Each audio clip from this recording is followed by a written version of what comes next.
Socialism versus Libertarianism, an analysis into the works of Wilde and Rand, presented by me, Jack the Fragrance. So for the background of the authors that we'll be discussing, Oscar Wilde, he was born in an upper-class Anglo-Irish family and spent his life as a poet and playwright.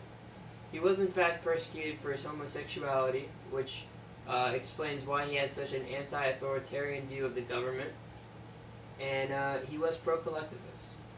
In contrast, Rand was born in the Russian Empire, but she saw the transition into communism, and she fled to the United States to escape the oppression, which made her anti-collectivist. For the interpretation of the society and their works, in Wilde's The Soul of Man Under Socialism, he states that society is currently perverted by capitalism, and it unwisely focuses on the ineffective altruism and materialism, where it should be instead focusing on more internal values, and instead of barking up the wrong tree with ineffective altruism, where they're going to try to help the poor, but they can't because capitalism will always have that fail, they should focus on a collectivist society. In contrast, with Anthem, in the story, with the main character Equality, there is a restrictive force on him that he does and should counteract.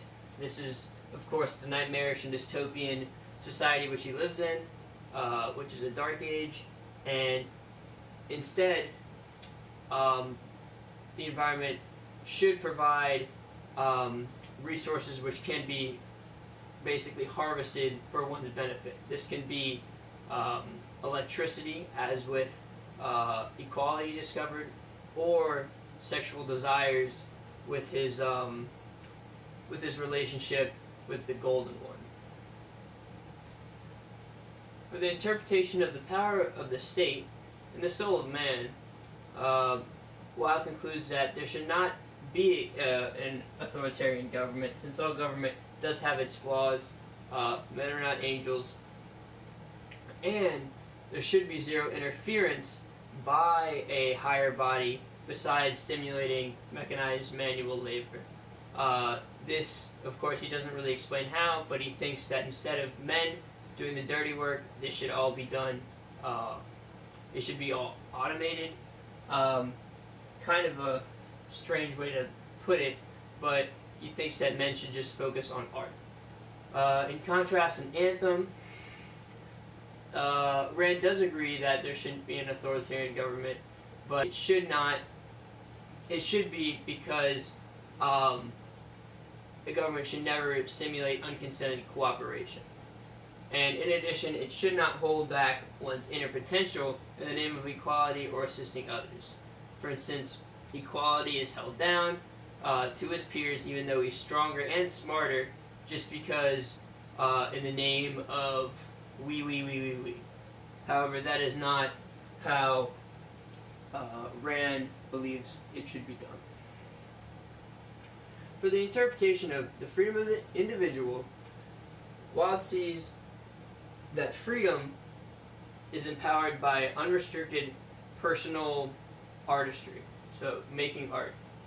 He sees that art is the key to individualism, which he does value very highly because of what it does to one's inner self. This is a expansion internally, and it will, in his mind, create a libertarian socialist utopia.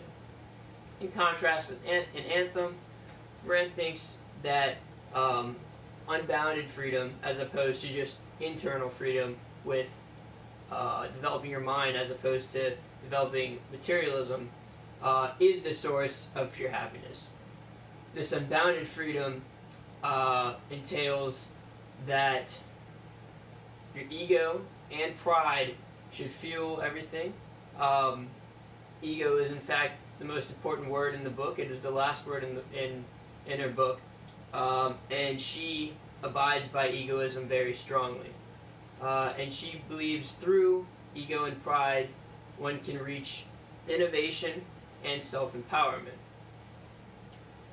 And then she also thinks that freedom entails that there is zero obligation to other human beings. Now, this is not to say that cooperation is always bad, but, for instance, in the book she says, quote, "To earn my love, my brothers must do more than to have been born. I do not grant passer my love without reason, nor any chance who may wish to claim it. I honor men with my love, but honor is a thing that must be earned." So, this is how equality in the end acts. He decides to go save three of his friends because he respects them and he thinks that they will do better in his society than dying in the Dark Age society. Now, in conclusion, both Wilde and Rand explore an authoritarian government, but Wilde takes a pro-collectivist view, while Rand takes an anti-collectivist view. The end.